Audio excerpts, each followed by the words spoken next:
पिछले वीडियो में हम लोग क्लास और आईडी सेलेक्टर के बारे में पढ़े थे कि क्लास सेलेक्टर और आईडी सेलेक्टर क्या होता है।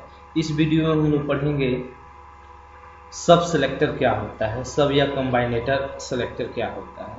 तो चलिए हम लोग इसमें देखते हैं कि इसमें सब सेलेक्टर क्या होता है।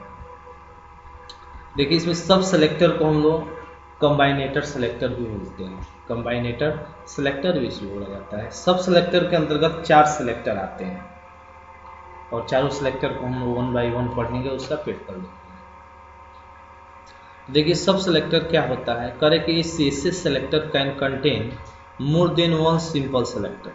जो CSS सेलेक्टर होता है मतलब एक से अधिक सिंपल सेलेक्टर अपने अंदर रखता है। इट मीन्स कि that is combine the other selector in a way that given them a useful relationship to each other। एक दूसरे का रिलेशनशिप का यूज करता है। And the location of the content in the document before the simple selector we can include a कंबाइनेटर।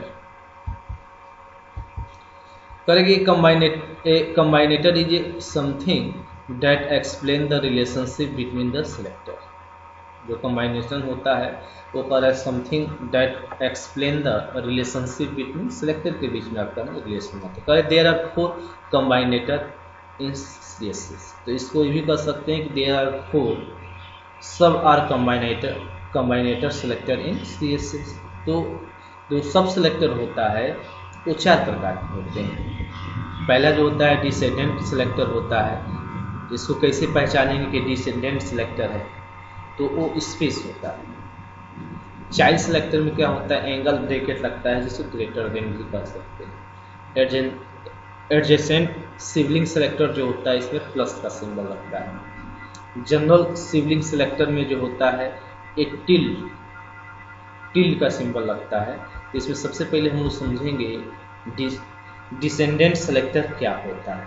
पहला तो देखिए, descendant selector match all the element that are descendant of the specify element.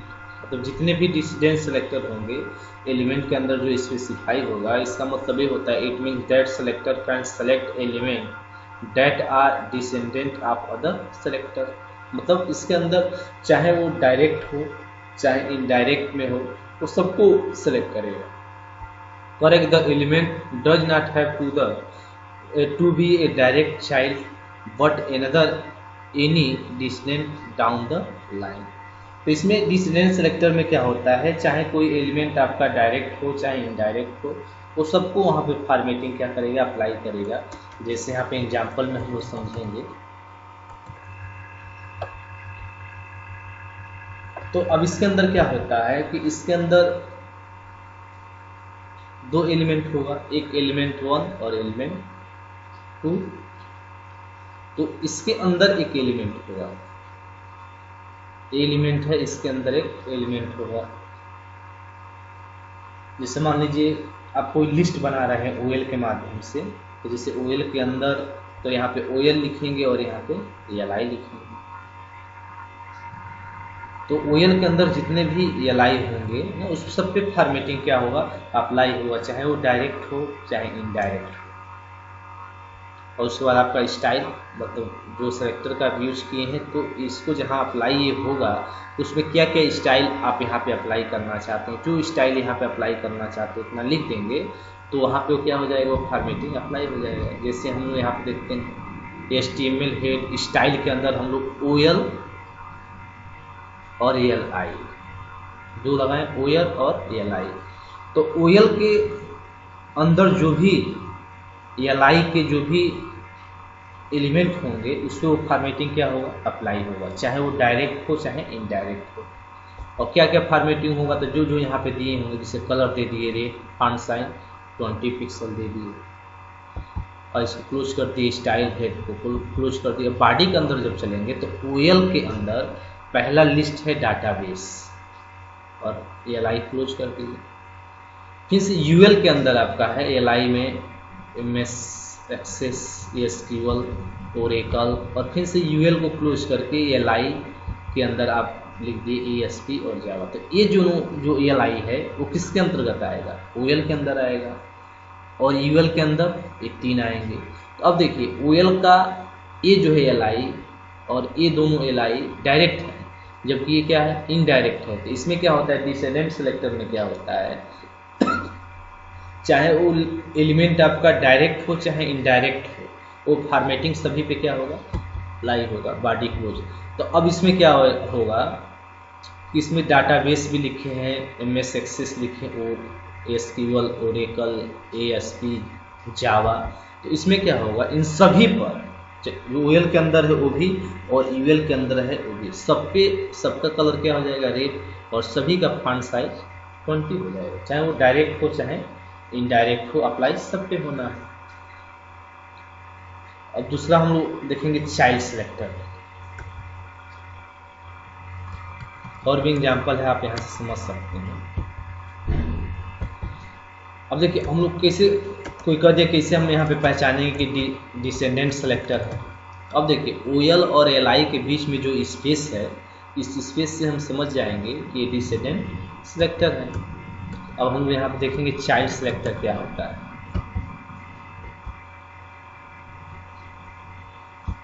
तो अब देखिए आपको बता दें, डायरेक्टली बता दें कि चाइल्ड सेलेक्टर जो होता है, जो डायरेक्ट एलिमेंट होगा उसी पे फॉर्मेटिंग क्या होगा अप्लाई होगा, जो इनडायरेक्ट में होगा उस पर अप्लाई नहीं होगा। इसका पहचान क्या होता है, इसमें एंगल ब्रैकेट ग्रेटर देन का यहाँ पे ब्रैकेट लगता है। तो कह रहे हैं कि CSS child selector use the angle bracket characters to target an element that is direct child of a element type. अगर कोई भी एलिमेंट का अगर डायरेक्ट चाइल्ड होगा उसी पे क्या होगा अप्लाई होगा। अब देखिए इसका पहचान, यहाँ पे एलिमेंट 1 और यहाँ पे ग्रेटर देन एलिमेंट 2। तो जैसे मान लीजिए यहाँ पे ओएल है, यहाँ पे एलआई है, तो एलआई किसका चाइल्ड हो जाएगा, ओएल का क्या हो जाएगा वो चाइल्ड हो जाएगा। तो अब क्या होगा, तो ओएल यहाँ पे है, यहाँ पे एलआई है, तो एलआई यहाँ पे अगर लिखे हैं तो जितने भी ओएल का एलआई होगा जो डायरेक्ट होगा उसी पे वो फॉर्मेटिंग क्या होगा अप्लाई होगा, और इनडायरेक्ट जो रहेगा वो नहीं होगा। जैसे पिछले एग्जाम्पल में हम लोग यहाँ पे देखे थे, कि इसमें ओएल का कौन सा डायरेक्ट है, एलआई, ये डायरेक्ट है, ये डायरेक्ट है और ये डायरेक्ट है। तो डिसेंडेंट सेलेक्टर में क्या होता है, जो डायरेक्ट रहेगा वो भी, जो इनडायरेक्ट रहेगा वो भी, सब पे अप्लाई होगा, लेकिन इस पे जो डायरेक्ट रहेगा वही होगा। अब देखिए अब डायरेक्ट का मतलब हो गया। अब क्या क्या यहाँ पे दे रहे हैं, तो यहाँ पे देखिए स्टाइल में क्या हुआ है, टेक्स्ट मान लीजिए CSS लिख दिए, स्टाइल टाइप क्या है टेक्स्ट CSS। अब देखिए यहाँ पे ओएल और यहाँ पे देखिए यहाँ पे ग्रेटर देन सिंबल का यूज हुआ है। तो यहाँ से हम समझ जाएंगे ये आपका कौन सा सेलेक्टर है, तो यहाँ पे चाइल्ड सेलेक्टर है। तो अब देखिए ओएल का एलआई क्या है चाइल्ड, एलआई जो है ओएल का चाइल्ड हो गया। अब इसके अंदर जितना भी लिस्ट होगा, ओएल के अंदर जितने भी एलिमेंट होंगे उसी का बैकग्राउंड येलो होगा, उसका कलर रेड होगा और पैडिंग 5 पिक्सल होगा। अब देखिए यहाँ पे हम लोग चल रहे हैं।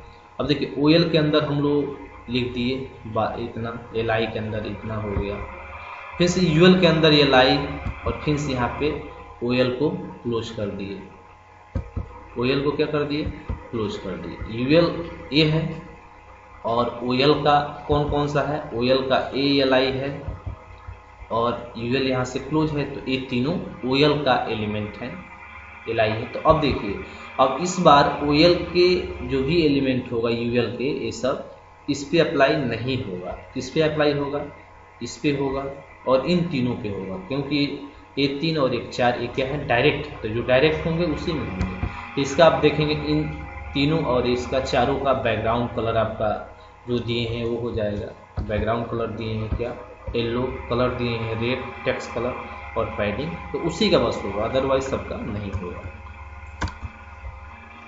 अगला हम लोग देखेंगे एडजेसेंट सिबलिंग सेलेक्टर, जिसमें प्लस का चिन्ह होता है। तो यहाँ से हम लोग चलते हैं एडजेसेंट सिबलिंग सेलेक्टर में चलेंगे, तो इसमें जो यूज होगा वो प्लस का सिंबल होता है। तो कहीं प्लस लगा हुआ तो आप समझ जाएंगे। तो इसमें क्या होता है एडजेसेंट सिबलिंग सेलेक्टर में क्या होता है, इसमें क्या होता है कि कोई भी पैराग्राफ, पहले पैराग्राफ है उसके बाद हेडिंग है, तो उस पैराग्राफ के जस्ट बाद जो हेडिंग होगा उसी पे स्टाइल क्या होगा, अप्लाई होगा। जैसे मान लीजिए पहले हेडिंग है बाद में पैराग्राफ है, तो उस हेडिंग के बाद जितने भी पैराग्राफ होगा उस पर अप्लाई होगा। इसमें प्लस साइन का यूज होता है, तो इसका मतलब हो गया कि जस्ट बाद जो होगा इमीडिएट, मतलब पैराग्राफ के बाद जो भी इमीडिएट उसके बाद जो आपका टैग होगा, जो एलिमेंट होगा उसी पे क्या होगा, फॉर्मेटिंग आपका स्टाइल अप्लाई होगा। तो adjacent sibling selector use plus sign to combine two sequence of the simple selector. It is a selector for separating two selector, मतलब इसके अंदर भी दो सेलेक्टर रहेंगे and match all the second element only when it immediately follow the first element. Correct, in this case both are the children या child of the same parents element. तो जैसे parents element child element का मतलब क्या होता है, तो देखिए इसमें है element first plus element two. तो जैसे मान लीजिए पैराग्राफ है और पैराग्राफ कहने आप यूज किए हैं, तो पैराग्राफ के जस्ट बाद जो भी हेडिंग होगा तो बस उसी पे अप्लाई होगा एक पर। जैसे मान लीजिए बहुत सारे हेडिंग है H1, लेकिन पैराग्राफ के बाद जो पहला हेडिंग होगा उसी पे स्टाइल आपका अप्लाई होगा। तो इसका पहचान ये होता है कि जैसे H1 प्लस आ गया और पैराग्राफ ये हो गया, तब इसके अंदर क्या स्टाइल है, स्टाइल का प्रॉपर्टी का बैकग्राउंड कलर येलो दिए हैं, टेक्स्ट रेड दिए हैं और फॉन्ट साइज 25 पिक्सल दिए हैं। तो अब देखिए यहाँ पे कह रहा है कि H1 प्लस P, तो यहाँ पे H1 जो है ये डिफाइन करता है, मतलब टारगेट क्या है, इसका टारगेट ये है कि H1 के बाद जो भी पैराग्राफ होगा उस पर ये प्रॉपर्टीज क्या होगा, अप्लाई होगा, जो ये स्टाइल है। तो अब देखिए तो यहाँ पे क्या होगा, जैसे मान लीजिए H1 लिखें एडजेसेंट सिबलिंग सेलेक्टर, तो इसमें बैकग्राउंड किसका होगा, जैसे ये भी है एक हेडिंग है, दो पैराग्राफ है, तो H1 के बाद जो पैराग्राफ होगा तो मतलब इसकी बात कर रहे हैं, तो इसका ओनली इसी का क्या होगा, कलर येलो होगा और टेक्स्ट कलर रेड होगा, साइज 25 पिक्सल होगा, इसका नहीं होगा इमीडिएटली जस्ट बाद उसके। तो इसको आगे पीछे अपने अकॉर्डिंग कर सकते हैं ना, जिसको कभी कंडीशन ही आ गया किसी एक को करना है ना, इसके बाद हो तो वो आप यहाँ से कर सकते हैं। अब देखिए अब इसी में क्या है, जैसे H1 के बाद जितने भी पैराग्राफ हैं सब पे अप्लाई करना है, जितने भी फॉर्मेटिंग है H1 के बाद जितने भी पैराग्राफ है सब पे आप स्टाइल अप्लाई करना चाहते हैं, तो वहाँ पे हम लोग उस समय सेलेक्टर का जो यूज करेंगे, उस सेलेक्टर का कौन सेलेक्टर होगा, तो वो जो आपका सेलेक्टर होगा तो लास्ट वाला जो सेलेक्टर आपका है वही सेलेक्टर आपका यूज करेगा। इसका मतलब ये हो गया कि लास्ट वाली सेलेक्टर आपका क्या है, जनरल सिबलिंग सेलेक्टर। अगर जनरल सिबलिंग सेलेक्टर का आप यूज करते हैं तो उसमें क्या होगा, अगर यहाँ पे टिल्ड प्लस की जगह पे टिल्ड का सिंबल लगा दिए तो H1 के बाद जितना भी पैराग्राफ होगा वो सब पे अप्लाई होगा, लेकिन प्लस लगा दिए एडजेसेंट सिबलिंग सेलेक्टर लगा दिए तो H1 के बाद जस्ट बाद जो पैराग्राफ होगा एक ही पे अप्लाई होगा। जब फिर टिल्ड लगा देंगे तो H1 के बाद जितने भी ये पैराग्राफ होगा सब पे अप्लाई हो जाएगा। तो वही अगला आपका यहाँ पे है जनरल सिबलिंग सेलेक्टर, टिल्ड का यूज किया जाता है। जैसे आप यहाँ से एग्जाम्पल में देख सकते हैं, यहाँ पे टिल्ड लग गया तो इसका मतलब आपका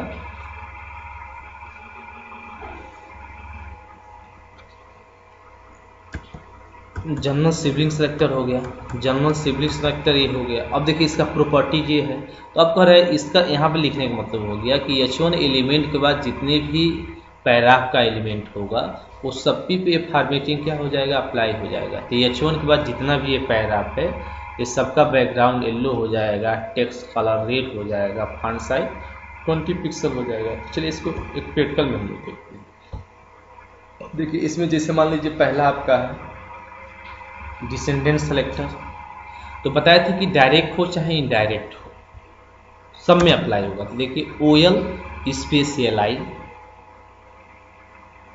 ठीक है। तो इसमें क्या है कि OL के अंदर जितने भी एल होंगे, चाहे वो डायरेक्ट हो चाहे इनडायरेक्ट हो, सबका कलर क्या हो जाएगा, रेड। तो ओ एल के अंदर देखिए एल एक है, फिर से यू एल आ गया अनऑर्डर लिस्ट में, ए दोनों है, यू एल क्लोज कर दिए, फिर से ए भी किसका है, ए लिस्ट है तो ओ एल का है लोअर। तो इसमें क्या होगा, इसमें सभी का क्या होगा, कलर क्या हो जाएगा, रेड हो जाएगा। चलिए इसको रन करके हम लोग देखते हैं, इसमें सभी का कलर क्या हो जाएगा, रेड हो जाएगा, चाहे वो डायरेक्ट हो चाहे वो इनडायरेक्ट हो।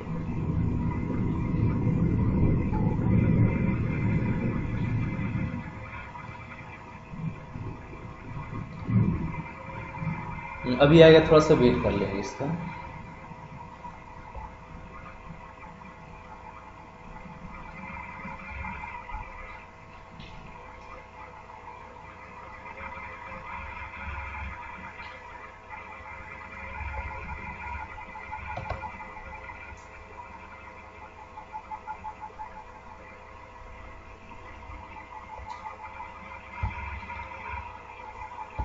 इसमें कलर सबका रेड हो जाएगा।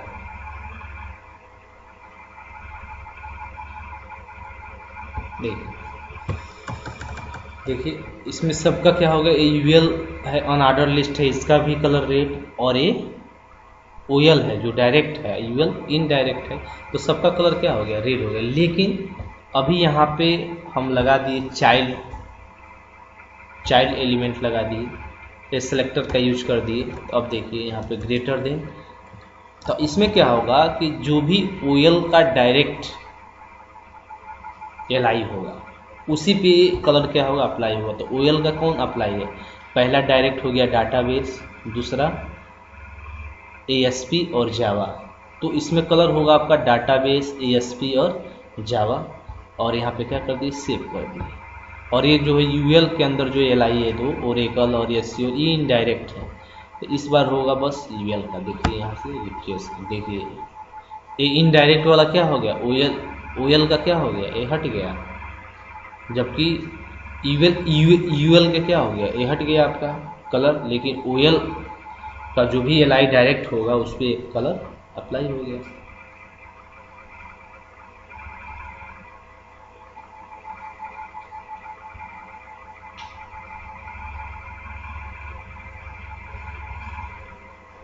अब चलिए हम चलते हैं इसमें एडजेसेंट सिबलिंग सेलेक्टर में। तो इसमें एडजेसेंट सिबलिंग सेलेक्टर में क्या होता है, इसमें हम लोग यूज करते हैं प्लस साइन का यूज। तो चलिए प्लस साइन का यूज करते हैं। तो यहाँ से हम यहाँ पे चाइल्ड का है, देखा इसमें क्या दिया है, चलिए ठीक।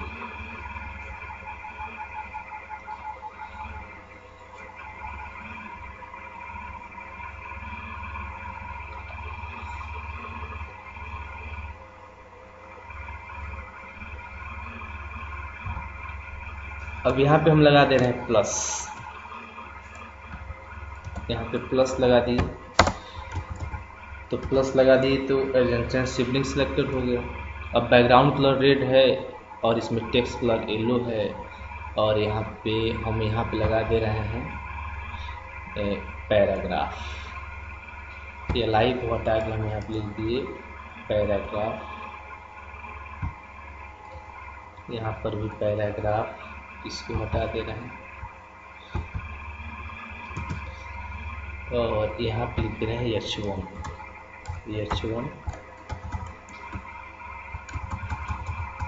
यहाँ पर भी हो जाएगा H1।